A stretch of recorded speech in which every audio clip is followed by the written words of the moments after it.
Okay, today I'm going to share with you a recently discovered mathematical principle that you can use for countless card routines, okay? And for that reason, I've chosen an ordered packet, as you can see, and that will help you appreciate the finale and give you some ideas as to how you could modify what I've done in so many different ways, creating original performances that you can share with your spectators. And also in the description below, I'm going to point you to a short series that I created fairly recently that gives a full explanation with examples of this new principle. Okay, so look in the description below for that series. Okay, so as you can see, I have Ace through Queen of Hearts. Okay, so what we're going to do together is we're going to mix these cards face up, face down, and the order as well. Okay, so in particular, what we'll start with is odd numbers. And more specifically, I need you to just state any odd numbers between, let's say, 1 and 11. 11 might get kind of big here because it's one less than the packet size, but so maybe between 1 and 7, okay? So maybe you say 3. Okay, so what I do here is I just take the top 3, flip them over, random cut, okay? 3 again, top 3, flip them over, random cut. 1, just flip 1, okay, that's fine. 1's an odd number. 5, okay, just make sure I count 5, flip them over, random cut. What would you like now? 3 again, that's fine. Flip them over, random cut. You want just 1 again, that's fine. Random cut. 7, okay, 1, 2, 3, 4, 5, 6, 7. Flip them, okay. What else? 3 again. You want me to randomly cut first? Okay, I can do that. Okay, so 3, flip those. What else? Maybe 5. Okay, I'm not sure if we've done 5. I think we have. 1, 2, 3, 4, 5. Okay, so we've mixed the cards quite a bit using odd numbers. So what I thought we would do is continue mixing the cards using even numbers. So what I thought I would do is just set out pairs of cards. In fact, we can set out any even number that you like. In fact, we can set out 4, I guess. And then I just need you to randomly pick these up or tell me how you would like these picked up. You want this one first, bottom left, top right, top left, bottom right. Okay, very good. Would you like to do any more of these odd number of flipping of cards and random cuts? 2 more? Okay, so I do a random cut. How many would you like flipped? 3? Okay, that's fine. 3 cards. Another random cut. How many would you like this time? 5? 1, 2, 3, 4, 5. Flip. Okay. Now, I think you would have to agree that the state of the cards would have to be really unknown to anyone unless they were a certified savant and could follow the movement of all 12 cards and their orientation through all of this mixing, okay? But short of that, I don't think any human could. So what we're going to do now is I'm going to just deal out the cards into 4 piles, like so, okay? And then what I'll do is I'll go ahead and just stack the first pile on top of the third, the second on top of the fourth, and square those up, okay? Like so. Now I have a prediction off to the side that's been in camera view the whole time. So let's just take a look at the prediction. And I just want you to think about how could I have possibly written a prediction that would tell us anything about these individual piles after all of those random choices were made. How could a prediction have been written ahead of time? Okay, well, let's just see. You will, the 2 of us working together, you will separate the even value cards from the odd value cards. Okay. Is that possible after all of that randomization of the cards? Okay, well, that's odd. Okay, so we're hoping the rest are odd. I see a jack is an 11. So that's odd. 9 is odd. 7 is odd. What about this one? Ooh, 3 is odd. Oh, we up this, and 1. 1 is odd, okay? And I would suspect that this would leave us with even value cards.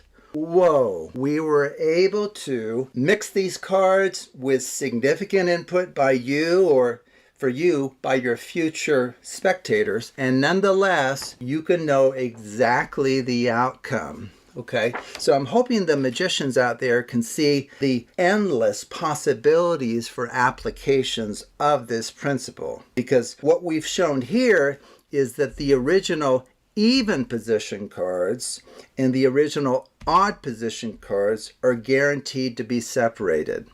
So if you have two sets of cards and that you're hoping to put through just tremendous mixing with the spectator sounding in just about at every stage, but nonetheless you're able to separate that mess into two piles that actually agree with a written prediction that you wrote before all of the choices were made, you can accomplish some mind-blowing card magic with this principle.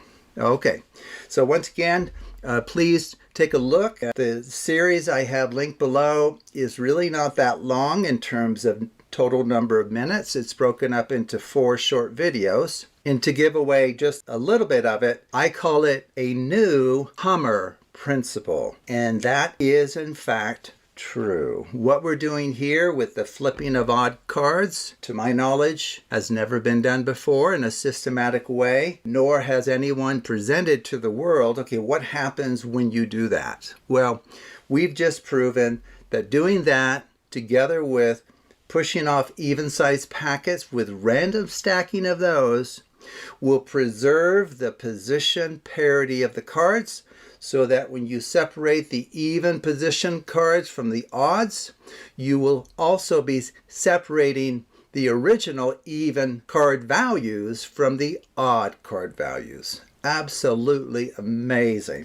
So anyway, I encourage you to take a look at that series and take a look at other videos on the Absolute Math Magic channel. Okay, this is the first video in a short series devoted to an exciting variation on the Hummer principle. So what I thought we would do is give you a number of demonstrations first, and then in the final video in this series, we'll go through and explain in detail all of the mathematics behind what we will do in these presentations. Okay, so I have a packet of cards here. I'll display them for you to take a look at. And as you can see, I have a good selection of card values and colors and suits. So I'll go ahead and just gather these. So what we're going to do is we're going to really mix these cards. Well, let's go ahead and mix them with the Charlier shuffle right off, because we both saw the cards, okay? And now what I'm going to do is I'm going to push off 3 and then flip them and set them back on top, and then do a random cut. Push off 3, flip, random cut. Push off 3, flip, random cut. Okay? Now, if you were here, I would have you do as many of these as you would like. Actually, you can do as many as you like. In fact, I want to make sure that you understand that we can not only do 3, see here we have 3 cards that we can flip, we can actually do any odd number. And an odd number involves 1 as well. So you can just flip 1 if you like. 1's odd. So we can flip 3 or 4 or 5, and then random cut. Flip just 3, that's fine. Random cut. Flip 5 maybe this time, 3, 4, 5. Very good. Random cut. And then maybe flip 3, random cut. Okay, I think we've mixed those quite a bit. And then what I thought we would do is just deal them out into 4 piles, like so. Okay. I'm making a mess of things. Sorry about that. And then we'll take the first pile, put it on top of the third. In fact, I can have you flip this if you would like. I guess I should have given you those choices there. I can kind of mix those if you would like. There you go. Same thing here. Kind of mix those up. Okay. Well, where did all of those actions bring us, I wonder? Well, let's just gather these up and take a look. Okay.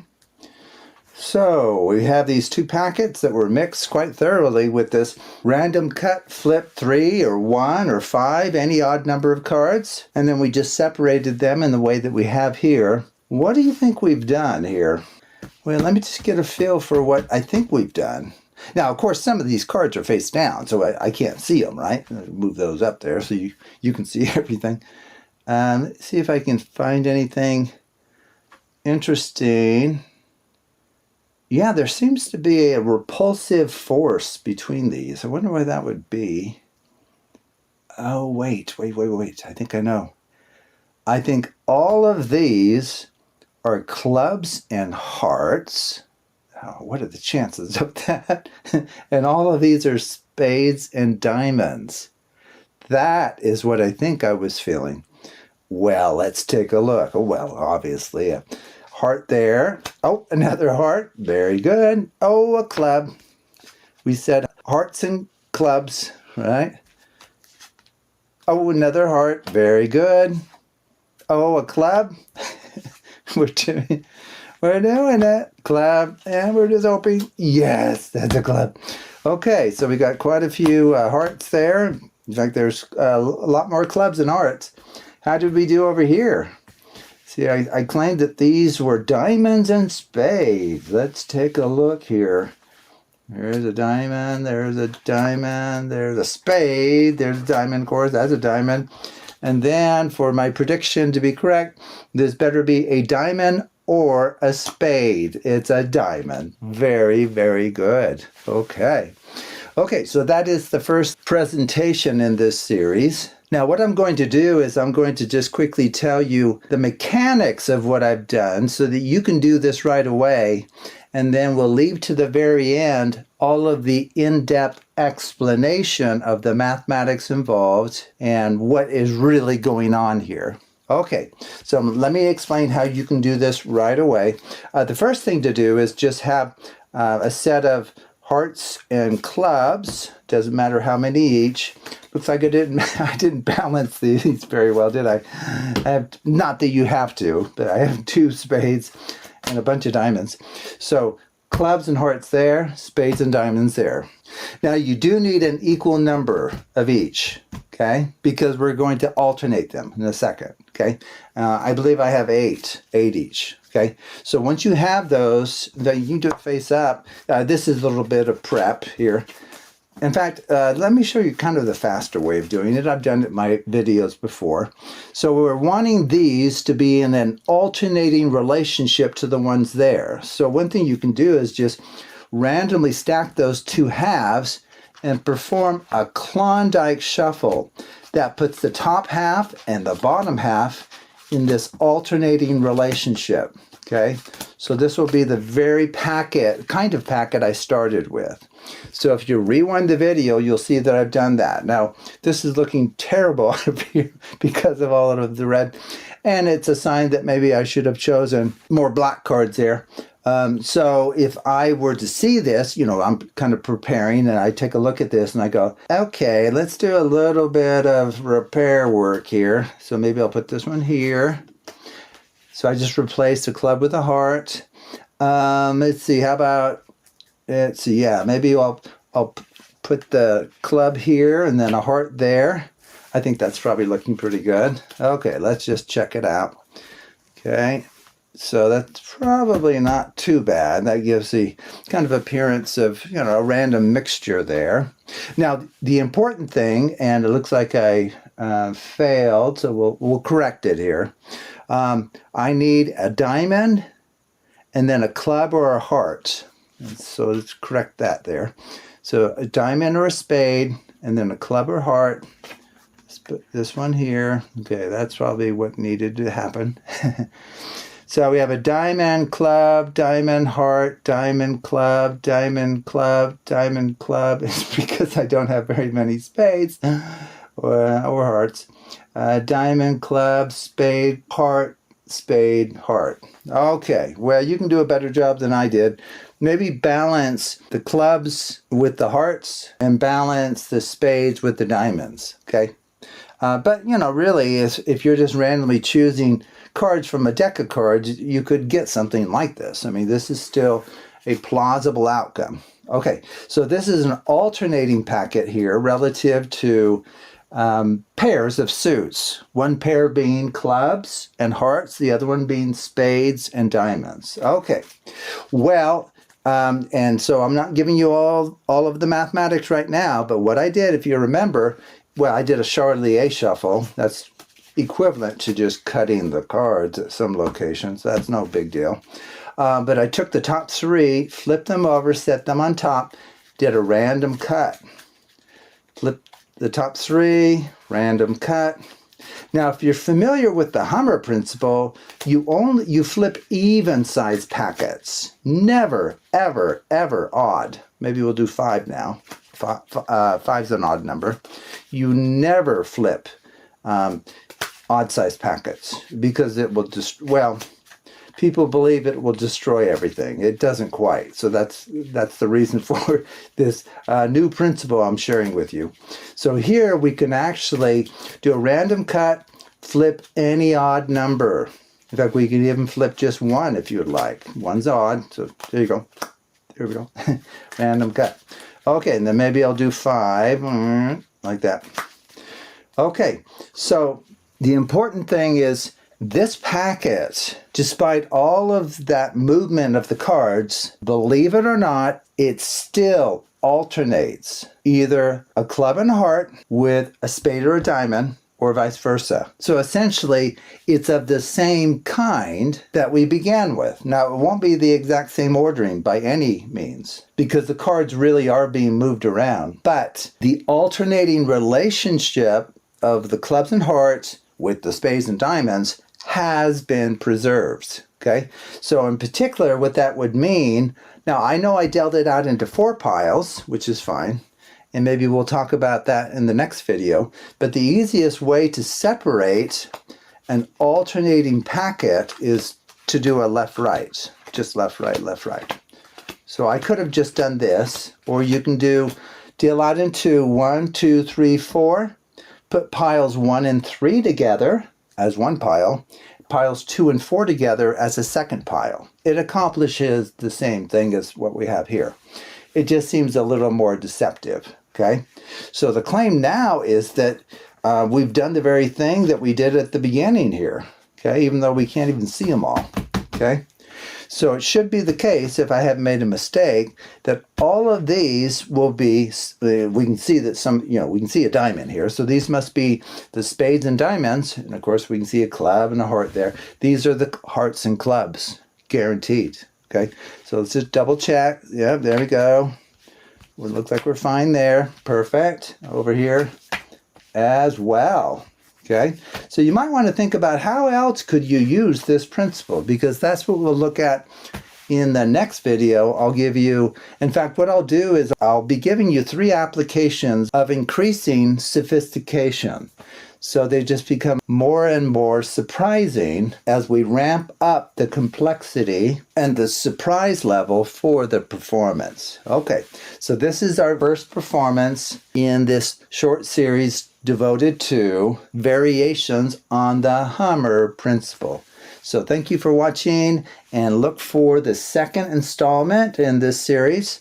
We'll be doing a second presentation with a little bit of explanation, and then we'll, after that, do a third video of a third presentation, and then from there I'll give a full video with all of the mathematical explanation and justification for everything we're doing here, and give you additional tools that you can use to create endless variations on the 3 presentations that I will show you in this series.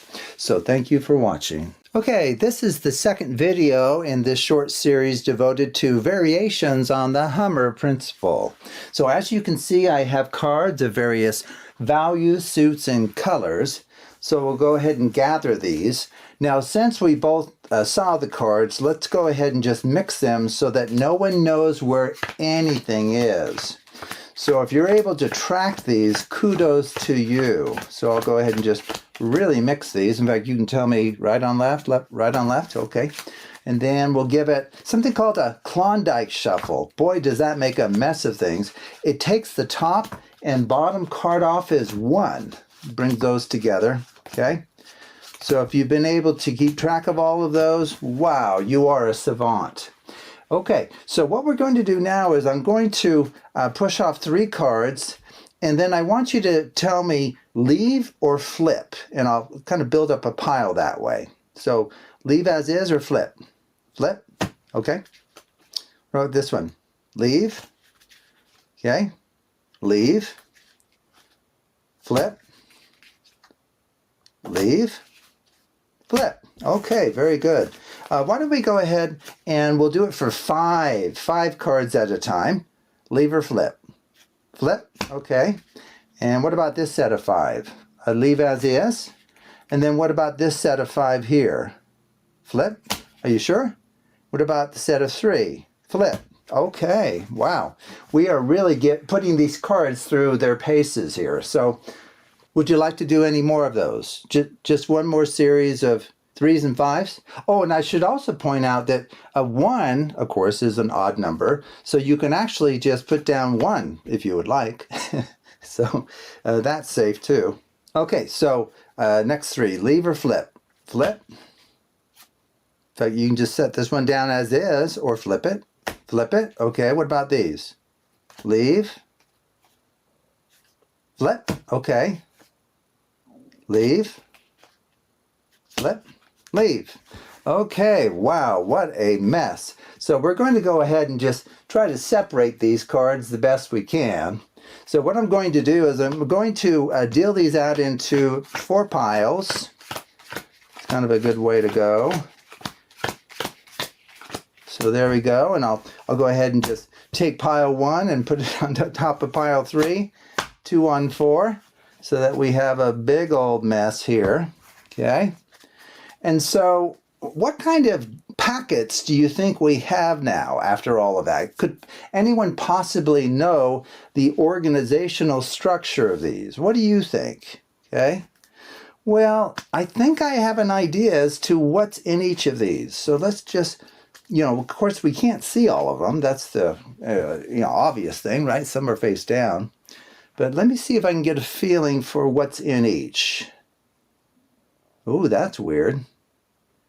These are all the same. Same? What do you mean the same? They're all different.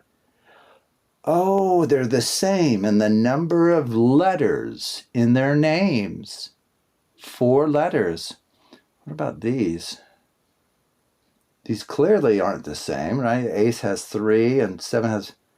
Oh, these have an odd number of letters in their names. 3 or 5. Well, let's check these first. Are these all 4-lettered? Oh, that's a jack. A 4 has 4 letters in its name. A 9 does too. A jack, of course, does. A king has 4 letters. A 9, as we mentioned, does. A 5 and a king. All of these have 4 letters in their names. What about these? Do these have 3 or 5? That's 5 and 8. You spell out 8. 7 has 5. 6 has 3. 3 has 3. 5, sorry. Ace has 3.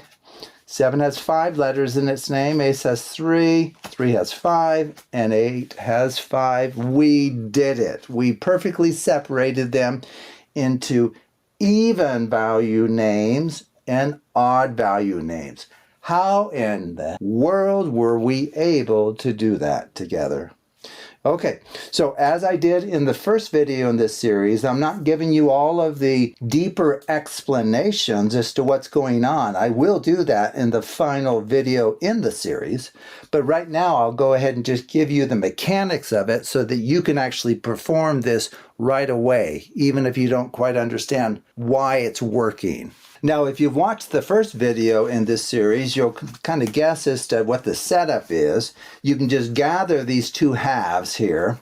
And what we're going to do is we're going to put them in an alternating relationship relative to each other. Okay? Now, a slick way of doing that is just take each half in any order and perform a Klondike shuffle.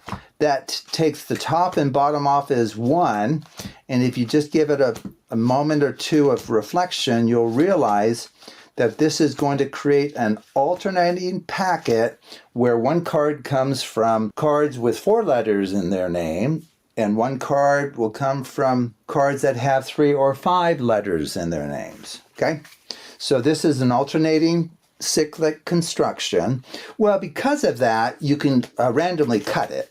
You can randomly cut alternating packets, and it won't hurt that characteristic.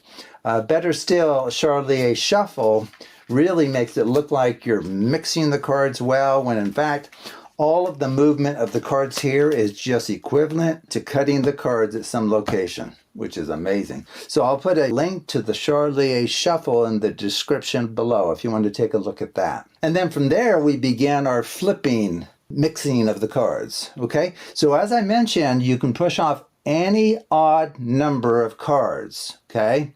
And that's different from the traditional Hummer principle. There, it's always, always, always an even number, okay? So that's the important difference here. This truly is fundamentally different, even though it has a similar flavor to it, okay? So you allow the spectator to leave as is or flip, the three of those. Leave or flip, maybe they leave those. Flip, okay? Flip again, that's fine. Leave, and then flip. Okay, but as I mentioned, you can do just one card, maybe flip that one, and then do these three, maybe leave. You can even do five cards, leave or flip. Flip, okay, very good. And what about these? Leave, okay. Flip, flip as well. Okay, very, very good. Okay, I do want to point out one little subtlety if it happens to you, because it could theoretically, depending on how many cards you've chosen. I guess I should point out that we had to have an equal number, right? An equal number of cards whose names have 4 letters in them relative to the number of cards that have 3 or 5. Okay, that's the only way we could create our alternating packet. Maybe that was obvious. Okay.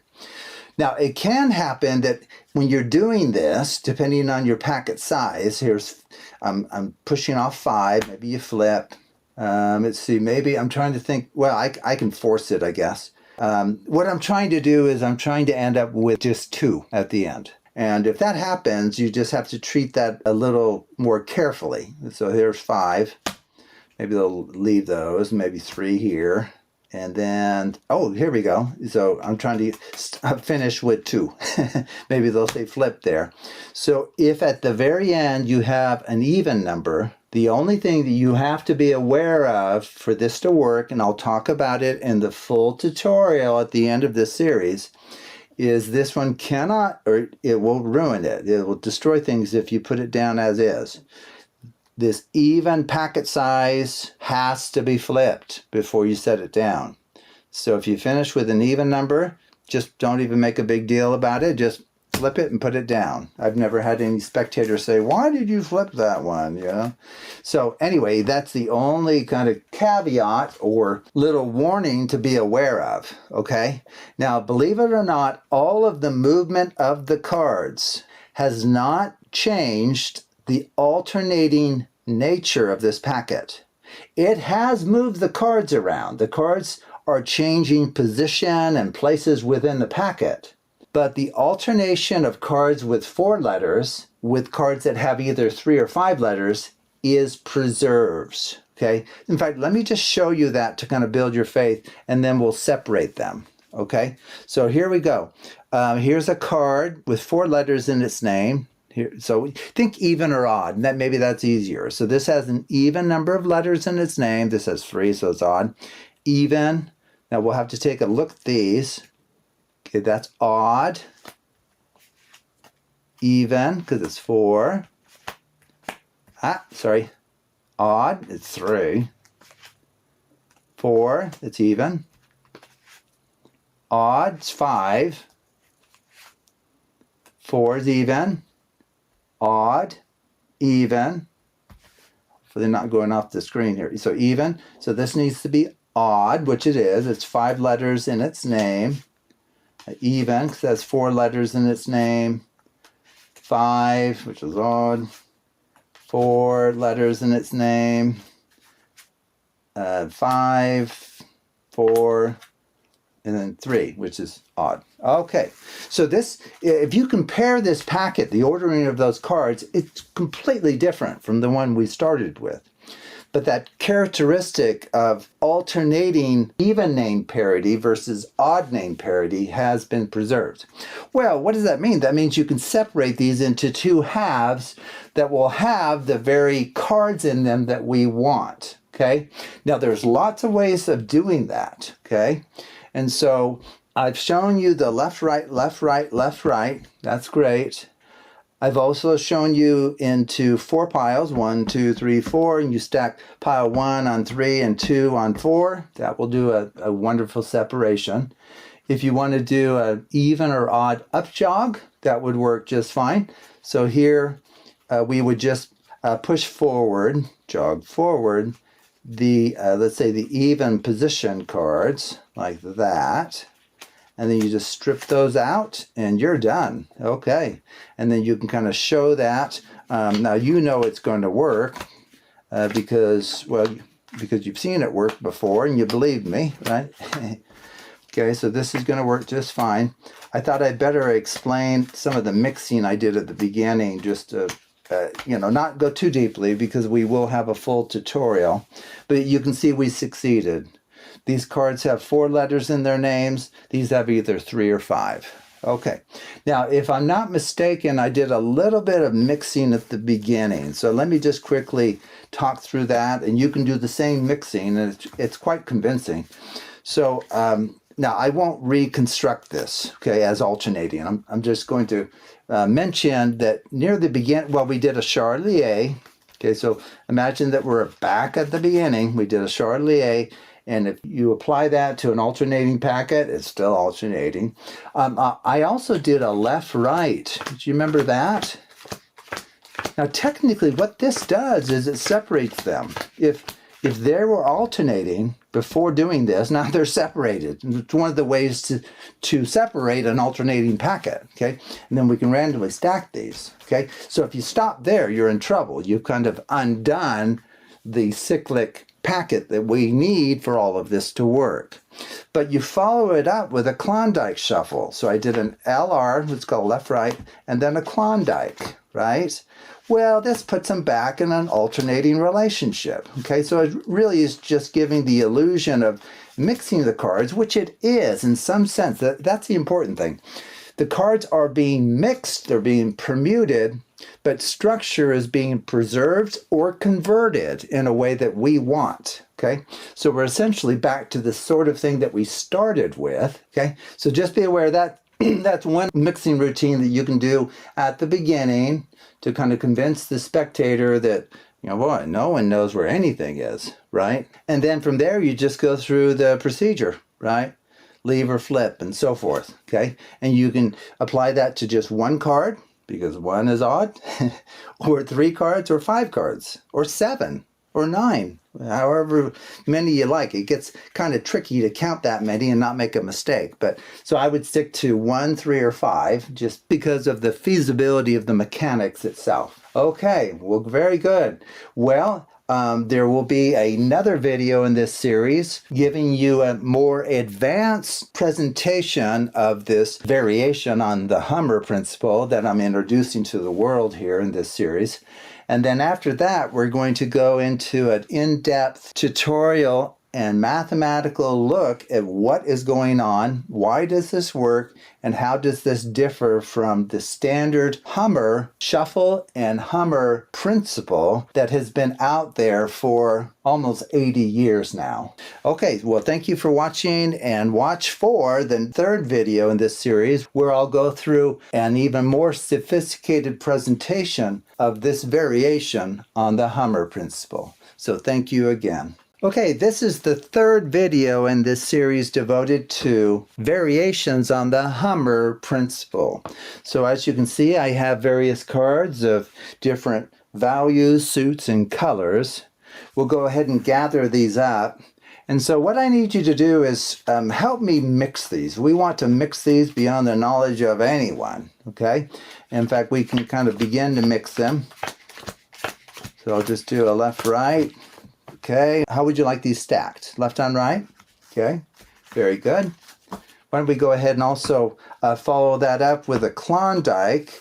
That's a very good shuffle because it's taking cards that are kind of far away from each other and bringing them close together on the outer ends there. You'd like to do another Klondike? Okay, that's fine. Okay, so we'll do another Klondike. Can't hurt because it's just going to mix things further. I don't know if you've heard of the Mange shuffle. It's kind of a fun one. This is where you can go like over, under, over, under, over, under, over, under, over, under, over, under, over. Kind of an interesting one. We can follow that up with a Charlier. Okay, so what we're going to do is I'm going to kind of mix the cards in hand, and then we'll also mix them on the table. So right here, should I leave these cards as is or flip them? Flip them, okay. And then we'll just randomly cut. In fact, we'll flip odd numbers of cards, okay? And 1's an odd number, so would you like to flip this one? You would? Okay, very good. Okay, what would you like to flip? 1, 3, or 5 cards? 3 again? Okay. Random cut. What about here? 3 again? Okay, what about over here? 5? 1, 2, 3, 4, 5. Okay, we're kind of putting things back to where they were, it seems like. What do you want to do here? You want to do 5 as well? Okay. Okay, you want to do just 1? Okay, that's good. You want to do 7? Well, 7's an odd number, so 1, 2, 3, 4, 5, 6, 7. Flip. Okay, why don't we just do one more? Flip 5? Okay, so there's 5. I'll flip it. Why don't we also do it on the table? So I'm going to push these off. Maybe we'll do 3 at first. So should I leave or flip? It's your choice. Flip. Okay. Leave. Flip. Flip. Okay. Very good. What a mess. Okay. What about here? Should I do maybe 5? Okay. Leave or flip? Flip. Maybe we'll do 3 now. Leave. Okay, and then maybe we'll do 3 again, flip. And what about these 3? Flip. Okay, wow, very, very good. Now we can actually do even numbers as well. So like right here, I have 2 cards, so I could actually put those down. You want those also flip, that's just fine. Okay, just leave as is. Okay, flip, leave. Okay, very, very good. Okay, well, do you feel like these are sufficiently mixed face up, face down? You do. Okay. Well, let's go ahead. We're going to divide these cards into 2 packets, okay? And we're going to do it kind of in a fun way. What I'm going to do is I'm going to pull off that top card. Then we're going to a Klondike shuffle. Klondike shuffle's gotten a lot of work in this particular presentation here. Lots of work for that shuffle, okay? Well, let's just see how we did. We kind of separated these, and let me see if I can get a feel for what we may have done or may not have done. Okay, let me see. Concentrate. Ooh, very, very interesting. We've done something that I'm not sure I've ever presented on my channel before, and I think that actually is an accurate statement. Somehow you have separated the Fibonacci numbers between 1 and 13 from the non-Fibonacci numbers. I don't know how in the world you could do that. What kind of mathematical intuition do you have? Okay, well, do you remember what the Fibonacci numbers are? Very important sequence. Very interesting sequence. Well, it begins with a 1. In fact, the sequence begins 1, 1, which is kind of funny. And then the next element in the sequence is found by adding the previous 2. So 1 plus 1 is 2, okay? The next element in the sequence would be a 1 plus a 2, which is a 3. The next one would be 2 plus 3 is 5. The next one, if we add the previous 2, is 3 and 5 is 8. And then if we add 5 and 8, we get 13. So those are the Fibonacci numbers between 1 and 13. So it's 1, 2, 3, 5, 8, and a king. In our case, right, a king will be a 13. Well, there's one Fibonacci number right there. It's 13. Oh, that's a 5. That's a Fibonacci number. Of course, an ace is. So very good. Sorry, we're going off the camera there. Let me move these up here. We don't know what those are yet, but a 2, yes, 2 certainly is a Fibonacci number. Okay. What about this one? Oh, 8 is. Yeah, in fact, we can kind of put them in order if you'd like. What about this one? Yeah, well, technically, let me just rearrange these here. Technically, there are 2 1s involved in creating that sequence. We're just hoping that this is a 3. Oh, it is indeed. We got all of the Fibonacci numbers between 1 and 13. How is that possible?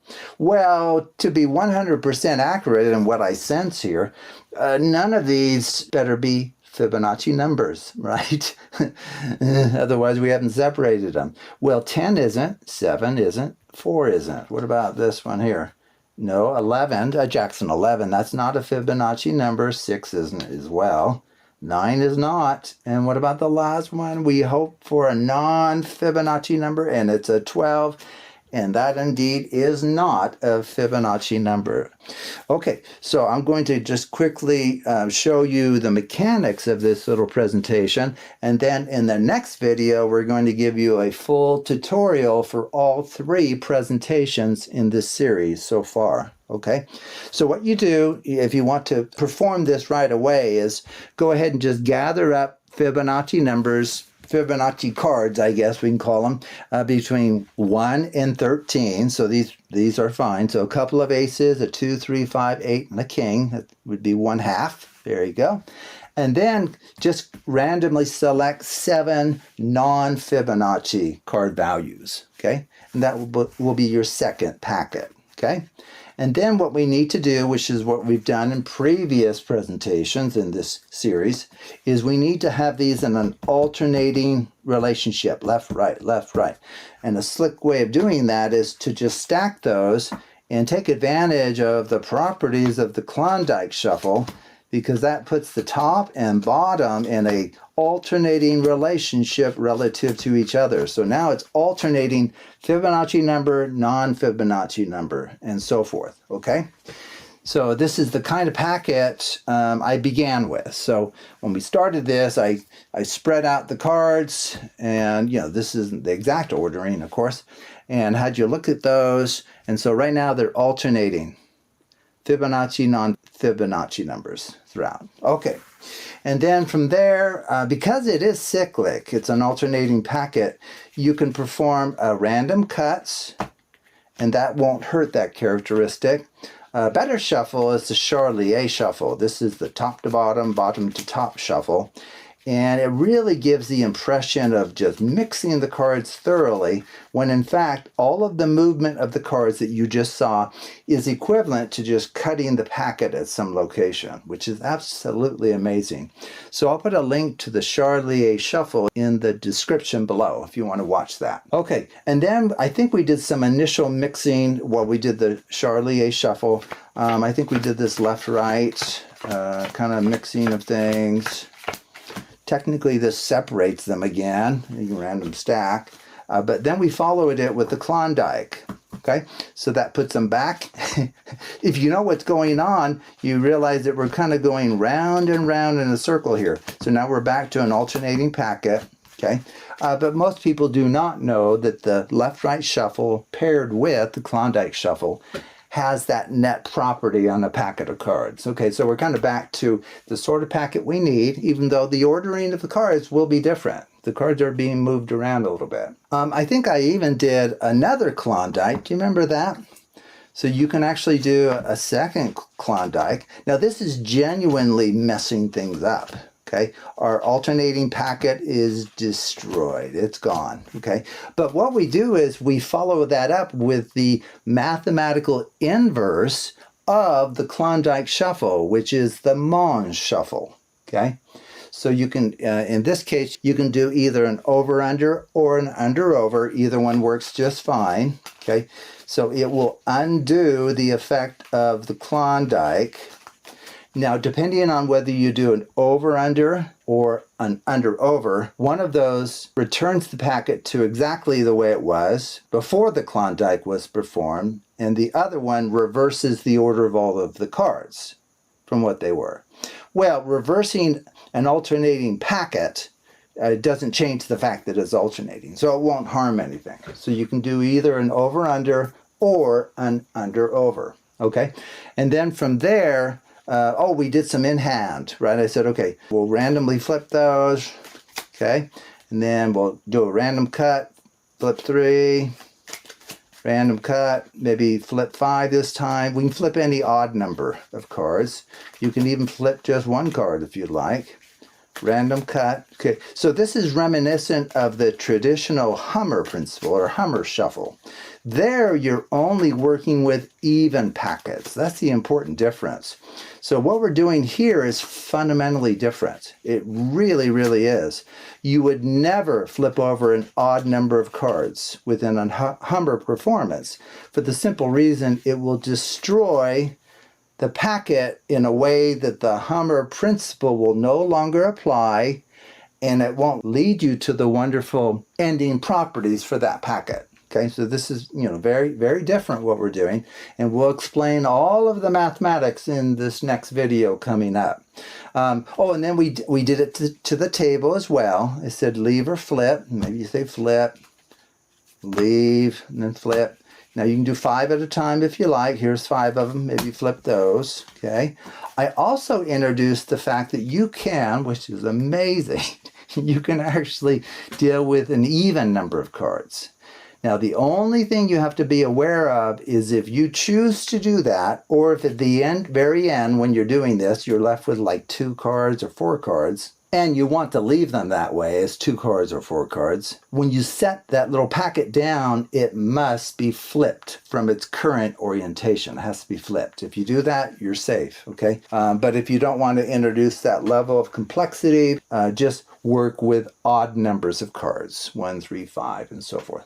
Okay, and then from there, I introduced a new way of separating an alternating packet. So believe it or not, this is still alternating. I mean, it's absolutely amazing. So this is still alternating Fibonacci numbers, non-Fibonacci numbers. So there's a non-Fibonacci, there's a Fibonacci, here's a non, there's a Fibonacci, and so forth. So we checked all these. In fact, we'll find out in a minute if we made a mistake because it won't work in the end. But we're going to now pull apart the even position cards and the odd position cards. We're going to separate this into 2.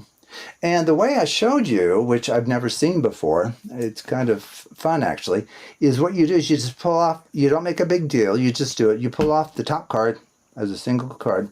And now what will happen is the even position card, the even position cards in this original packet, which would begin here, this is the second card down, they will now be in a mirrored relationship. So this card here has position 2, this one has position 14. So what's going to happen is you're going to be pulling off even position cards here, then odd position cards, even position cards, odd position cards, even, odd, even position cards. Okay, not even value, position in that packet. Okay, so that's just a more sophisticated way of separating an alternating packet into 2 halves where you pull apart that alternating structure. Okay, and so if we haven't made a mistake, these should all now be Fibonacci values, cards, and these should be non, okay? And I just hope that we've done it, and if we haven't, it's because of some silly mistake, but just check this one. Oh, we did it, okay. So these are all Fibonacci, and then of course these are non, okay, as you can check. Okay, well, very good. Well, if you're interested in understanding the whys of all of this and understanding how it relates to the traditional Hummer principle and why it is indeed genuinely different and new, watch for the next video, the final video actually in this series that's dealing with variations on the Hummer principle. So thank you for watching, and I look forward to having you join me in the next and final video in this series. So thank you again. Okay, this is the 4th and final video in this series devoted to variations on the Hummer principle. Okay, so what I thought we would do is go ahead and give you kind of a full bird's eye view of what's going on with the performances that use the traditional Hummer principle as well as my variation on the Hummer principle. So in everything we're going to look at today, we will be assuming that one of the actions performed will be a random cutting of the cards. And then from there, a certain number of cards will be flipped face up, followed by another random cut. Okay? Now, there are actually 4 possibilities here. We could have an even number of cards that we're working with. So parity refers to whether a number is even or odd. So the parity of the packet can be even or it can be odd. The number of cards that are flipped face up can be even or odd. So I've listed all 4 possibilities here. So we can have an even or odd packet size followed by flipping an even number of cards in each case, or we can have an even or odd number of cards followed by flipping an odd number of cards in each of those cases. Now, the traditional Hummer shuffle is the first one at the top. And if you remember, CATO refers to cut and turn over. And as we'll see in a minute, it's a name that's lacking because it just doesn't give you enough information. And so I'm going to propose a slight modification to that name. I do want to point out that in the case of an odd number of cards in which we flip over an even number and then follow it with a random cut, there's really no parity preservation that I can see. There is one invariance relative to card orientation, namely there will have to be an even number of up-facing cards, and that's something you can check. The third case is the one that I've been showing you in this series. We've been working with an even number of cards, but we've been flipping an odd number of cards, followed by a random cut. Okay? Now, at the beginning, I called this CATO-3 because I had envisioned just turning over 3 cards. Because in the case of the traditional Hummer principle or Hummer shuffle, you flip over 2. And then it was discovered later that you can actually flip over any even number and everything works just fine. Well, the same thing is true for what I'm sharing with you. You can actually flip over any odd number of cards and everything works just fine. Okay? And then the final case is where you have an odd number of cards and you're flipping an odd number of cards. And this seems to be the least helpful case because there doesn't seem to be any parity preservation whatsoever of the cards and no regularity to the number of up-facing cards. Okay, so really the only 2 cases that provide knowable outcomes that could be leveraged in mathematical card magic are the first one, which is just the standard Hummer shuffle, and this new one that I've been showing you in the series. What I've called CATO-3, we start with an even-sized packet of cards. The permissible actions are, of course, cut anywhere, and then follow that up with flipping over the top 3 cards or any odd number of cards and setting them back down on top. Okay? Now, let's look at the properties of each of these. So in the case of a random cut, what does it do to the position parity of the cards? Well, it ends up that it preserves it or reverses it, okay? And so why don't we go ahead, so what I've done here, which I think is really going to help, you see under the hood here. Now, the ordering of the values doesn't matter here. The key is I've chosen all red cards, and in particular hearts to work with, which is the same color as the back of the cards. Okay, so that will prove helpful in just a moment. A similar thing here. I've chosen all black cards, namely clubs. And then if you want to picture the backs as black instead of blue, they both start with B. So if you want to think about just the letter B, that would be fine. So I've chosen that so that when these cards are face down, we know that the face of the card is actually a black card. Okay? Well, why is that helpful?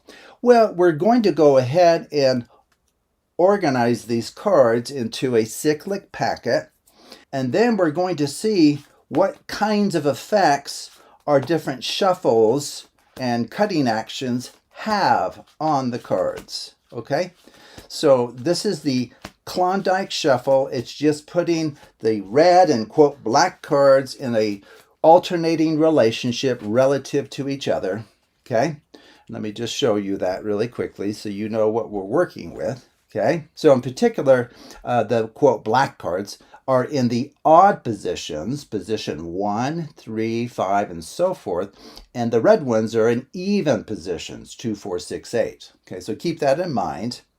So let's go ahead and just see what a random cut does to the organization of this packet. So that's what we're looking at here, this first property. Okay, so I claim that random cutting either preserves or reverses the position parity of all of the cards. Well, it's not too hard to see, because if I happen to cut it right there and move those to the bottom, we haven't changed the position parity of any of the cards. The black cards are still in odd positions, and the red ones are still in even positions. Okay, so that would be a preservation of position parity. Now, of course, if we happen to randomly cut there, let's say, we have reversed the position parity of all of the cards. But the important thing is it still alternates, right? It's an alternating packet, but this time it's had the position parity of all of the cards switched from what they were. So odd positions become even and even become odds. Okay, so that one's not too hard to see, I don't think. Now, the trickier action is this flipping over of an odd number of cards. Well, what does that do to the position parity of the cards? I claim down here that it actually preserves it. It doesn't harm it at all. Okay, so let's begin with this. Why don't I go ahead and just move that down so that we always have kind of a same starting packet. So we have the blacks in the odd positions and the reds in the even. Okay, so what I'm claiming then is if we were to push off the top 3, flip them, it will not change the position parity of the cards. Now, it is changing the position of some of the cards. In fact, in particular, this 9 of clubs and 7 of clubs are going to be moved from either position 3 to position 1 or position 1 to position 3, right? If we flip those over. But the 9 of hearts, which is in the second position here, it doesn't go anywhere. It's still in the second position even. But more importantly, it's still in an even position value. Okay? So flipping over 3 has no effect on the position parity of all of the cards. And that's important too. It hasn't affected any of the cards. Okay, let's just really clarify that. Okay, so remember this was black, or think of it, blue on the back, okay? And we know that it started in an odd position, namely it was over here. So we still have, quote, the black cards in the odd positions, so 1, 3, 5, 7, 9, and so forth. And the even, what started out in the even positions, are still there. This 9, which had a red back, is in position 2. That's where it started. And then the next red is in position 4, which is even, and so forth. Okay? So flipping over 3 does not affect the position parity of any of the cards. Okay? Now, of course, just flipping one card, 1 is an odd number, so we were allowing the flipping of just one card, since 1 is odd. That doesn't change the position parity of this card. It does change its orientation, right, from face up to face down or vice versa, but it doesn't change the position parity, okay? And then if we do a random cut, what have we done? Well, in this case, we've actually reversed the position parity of all of the cards again, right? Remember, we had a black on top, meaning the black cards were in odd positions. But now it's the red cards that are in odd positions, and the black cards are in even positions, okay? So for what we're going to do, that is perfectly acceptable. That will not undermine anything that we hope to accomplish, okay? Now, what if we push off and flip 5 cards? 5 cards. 5's odd, of course. Well, what you have to do is you just have to look at the symmetry of what's going on here. Okay, so let's just focus on the 5 cards here. Is there a symmetric quality to the color distribution of these cards? Well, there certainly is, because on the outer edge we have, quote, red cards. Come in one, we have, quote, black, let's say, black cards. And then in the very center, we have a red, okay? Now, if this is flipped over, it has the exact same effect as the packet of 3, okay? So we won't actually be changing the position parity of any of the cards, even though cards are changing, or at least most of them here, are changing position, but not position parity. So the outer ones are still, quote, red. You come in, these are black, and the middle one's red, which is not going to go anywhere, right, in terms of where it was. Okay, so flipping over 5 cards will not change the position parity of any of the cards, okay? And then you can do a random cut and so forth. Now, I did have a kind of a qualifying statement where if at the very end, let's say you're setting these down on the table. Do you remember we also did a mixing on the table where the spectator was allowed to leave or flip, okay, that kind of thing. Leave or flip. Here's 5. Maybe they'll leave them. See 3. Flip, maybe flip those, okay? Now, we've gotten down to 4 cards, okay?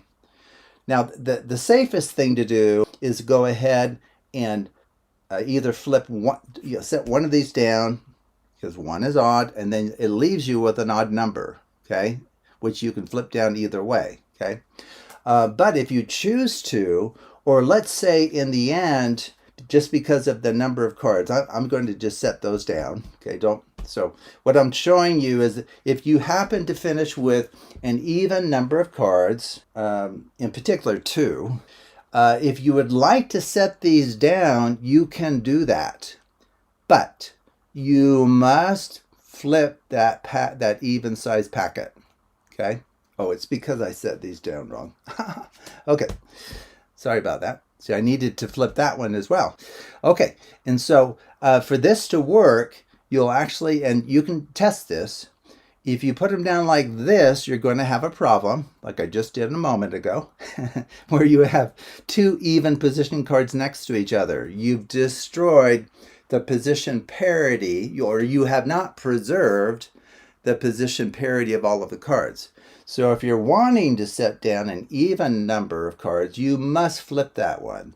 And the key is to just go ahead and do it. Don't make a big deal of it. Don't ask the spectator, even draw attention to it.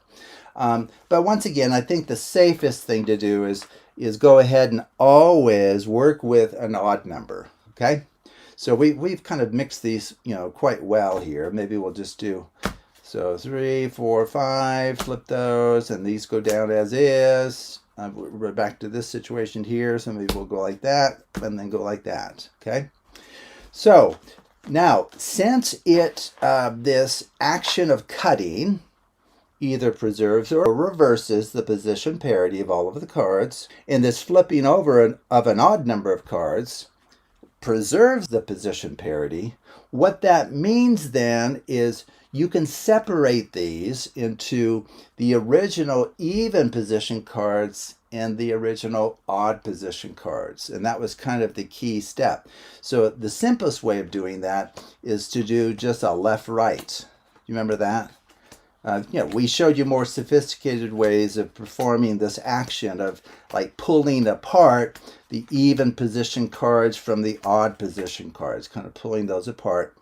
And so these will all be, quote, black, right? These will all be cards that I believe originally started in odd positions in that beginning packet. And these are all cards that began in even positions within the packet, okay? So that's kind of what's going on with this flipping over of an odd number of cards. Essentially, because of the symmetry of that packet, like red, black, red, it doesn't matter if you switch it. It's still going to have that red, black, red position parity distribution there. Okay.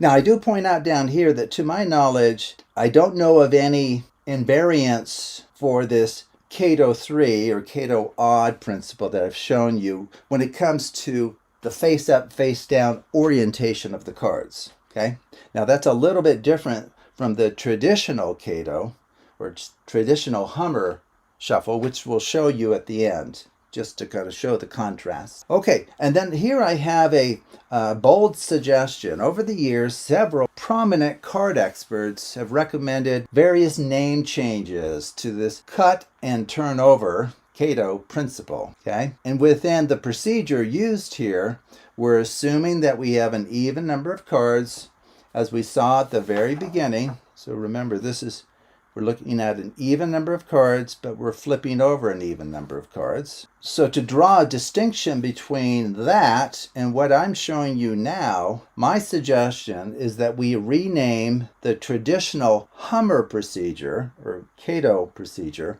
to CATO even. And then we can refer to this new principle as CATO-ODD. Okay, so that would draw a clear distinction between the two, reminding you what's the parity of the number of cards that are being flipped face up along with random cuts. Well, for the Hummer shuffle, it's an even number of cards that are flipped face up. For this CATO-ODD, it's an odd number.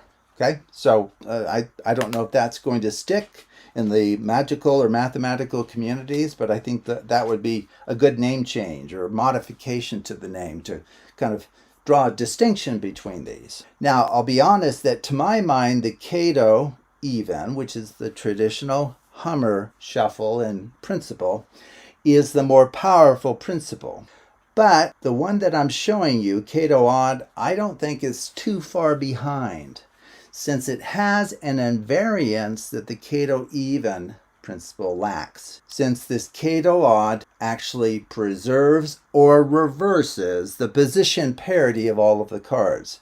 Now, that does not happen with the traditional Hummer shuffle. Okay, so I want to kind of show you that to kind of finish up here. And this will actually help you understand the Hummer principle a little bit better as well, actually. So what we're going to do is that using this alternating, red, black packet here, it really does make much clearer what's happening with the cards. It really, really does. And so you can kind of see under the hood by using a packet structure such as this one here. Okay, and why don't we go ahead and we'll just have the blacks in odd positions again, and the reds in even positions. Okay, so I'm going to take just a moment to draw a distinction between what I've been using in this series versus the traditional Hummer shuffle. Okay, so there you would need an even number of cards always, and which we have. Okay, so what is a Hummer shuffle? Well, this is where you randomly cut, flip the top two, randomly cut, flip the top two. Now it ends up you can flip any even number actually. So you could actually flip 4, random cut, flip 4 maybe again, or 6 or 8. Whoops, sorry about that.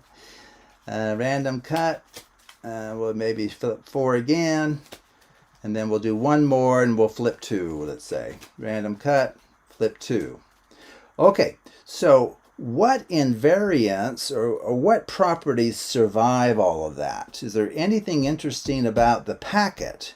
Because that's quite a bit of, mixing and moving around of the cards. Well, one thing you'll see right off is it does not preserve the position parity of the cards at all, right? So like here's a red card means it was originally in an even position within the starting packet, right? So we have this even, odd, odd. So these two were not in opposite positions relative to parity. These are both odd position parity. Okay, so the position parity of the cards has been destroyed. The same thing here. We have two cards that started out in even positions. Now they're next to each other. Okay, and in particular, that means we know nothing about the position parity of the cards now versus what they were at the beginning. So that information is gone. It's destroyed. But in the case of what I've been showing you, we actually preserve this, right? The position parity of the cards either is preserved or reversed, okay? So we kind of know where cards are after all that mixing, and we can separate the original even position cards from the original odd position cards, okay? Well, you might wonder, well, what's the Hummer principle for if it destroys the ordering of the cards? Well, its invariance is far more subtle, but powerful. I mean, that's why it's a principle that has survived for 80 years now. Okay, so one of the invariants I'll go ahead and point out is that the number of up-facing cards in even positions, now we're relabeling these, like this is card 1, 2, 3, 4. We're giving new position parities to the cards as they are now, right? So the number of up-facing cards in even positions will be the same as the number of up-facing cards in odd positions. Okay, kind of a curious thing that's being preserved. So let's take a look. So this is an odd position card. It's the first card. Okay, so here's one up-facing card in an odd position. So we have 1, okay, no, one more. So 2, 3, 4, no, 5. So we have 5 up-facing cards in odd positions. Now, what about in even positions? Okay, so this is position 2 here, which is even. So we have 1, and then no, 2, 3, 4, no, 5. We also have 5 up-facing cards in even positions as claims. Okay, so that is one invariance that you can plan on the packet having. So in particular, what that means then is if you were to separate these into a left and right pile by way of a left-right shuffle, those two halves will have the same number of up-facing cards. Okay, that's one property of the Hummer shuffle. Okay. Now the other one is far more difficult to detect. Okay. And I've given a whole series on the Hummer principle, trying to truly look under the hood there to see what's going on. But the other invariance, which is absolutely amazing, is if I take these cards and perform something called a parity separation procedure, something remarkable happens. Okay, so what is a parity separation procedure? Well, the simplest of all of them is simply a left-right dealing in which you flip over every other card.